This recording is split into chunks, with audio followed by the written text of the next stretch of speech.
ಸರಿ ಸರಿ. ಇದು ನೋಡಿ, ಇದು ಜರುಗಿದೆ ಸರಿನಾ?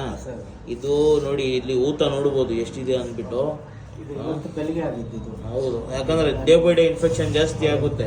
ಇಲ್ಲಿ ನೋಡ್ಬೋದು ಹಳ್ಳ ಬೀಳ್ತಾ ಇದೆ. ಇದು ನೋಡಿ ಕರೆಕ್ಟಾಗಿ ಇದು ಡಿಸ್ಲೊಕೇಶನ್ ಆಗಿರೋದು. ಕರೆಕ್ಟ್ ಮಾಡಿ ಕಟ್ ಹಾಕ್ತೀನಿ. ಹಂಗೆ ಮಾಡಿ ಸ್ವಲ್ಪ ಬಂದು ತೋರಿಸ್ಕೊಳ್ಳಿ.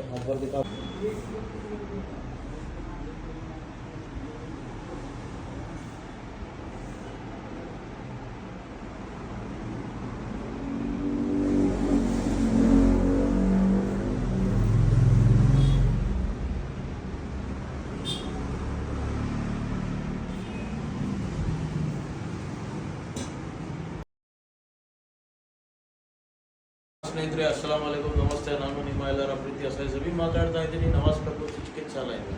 ಇವತ್ತು ನೀವು ವಿಡಿಯೋದಲ್ಲಿ ನೋಡಿದ್ದೀರಾ, ಮೊದಲು ಊತ ಹೆಂಗಿತ್ತು, ಇವಾಗ ಊತ ಎಲ್ಲ ಕಮ್ಮಿ ಆಗಿದೆ. ಬನ್ನಿ ಈಗ ಸರ್ಗೆ ಕೇಳೋಣ, ಅವರಿಗೆ ನಮ್ಮ ಸರ್ವಿಸ್ ಹೆಂಗಿತ್ತು, ನಮ್ಮ ಟ್ರೀಟ್ಮೆಂಟ್ ಹೆಂಗಿತ್ತು. ಹಾಂ ಸರ್, ನಮಸ್ತೆ ಸರ್. ಹಾಂ ಸರ್, ಇದು ನಿಮ್ಮ ಹೆಸರು ಸರ್? ಹೌದು. ಇದು ಯಾವಾಗ ಆಯ್ತು ಸರ್? ಇದು ಎಷ್ಟು ದಿವಸ ಆಯಿತು? ಇದು 20 ದಿವಸ ಮೇಲೆ ಆಯಿತು.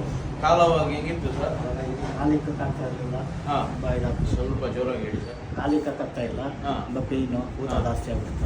3-4 ಕಡೆನೂ ಊತ ಜಾಸ್ತಿ ಆಗ್ಬಿಟ್ಟಿತ್ತು. ಸರಿ, ಇವಾಗ ಎಲ್ಲ ಕಮ್ಮಿ ಆಗಿದೆ, ಎಲ್ಲ ಕಡಿಮೆ ಆಗಿದೆ. ನಡೆಯೋಕ್ಕೂ ಪರವಾಗಿಲ್ಲ, ಸ್ವಲ್ಪ ನಡೀತೀನಿ. ಇಷ್ಟು ನೋವು, ಊತ ಕಡಿಮೆ ಇದೆ, ನೋವು ಇವಾಗ ಏನೂ ಇಲ್ಲ, ನೋವು. ಸರಿ. ಹಾಂ ಸ್ನೇಹಿತರೆ, ನೀವು ನೋಡ್ಬೋದು ಇಲ್ಲಿ ಅವ್ರಿಗೆ ಊತನೂ ಕಮ್ಮಿ ಆಗಿದೆ, ನೋವು ಇಲ್ಲ. ಅಲ್ಲಿ ಅಷ್ಟು ಚೆನ್ನಾಗಿ ಫೀಲ್ ಮಾಡ್ತವ್ರೆ. ಇದೇ ಥರ ಅಕಸ್ಮಾತ್ ಏನಾದ್ರು ಚಿಕಿತ್ಸೆ ಬೇಕಂದರೆ ನಮ್ಮ ಚಿಕಿತ್ಸಾಲಯಕ್ಕೆ ವಿಸಿಟ್ ಮಾಡಿ, ನಾನು ಒಳ್ಳೆ ಚಿಕಿತ್ಸೆ ಮಾಡಿಕೊಡ್ತೀನಿ. Thank you.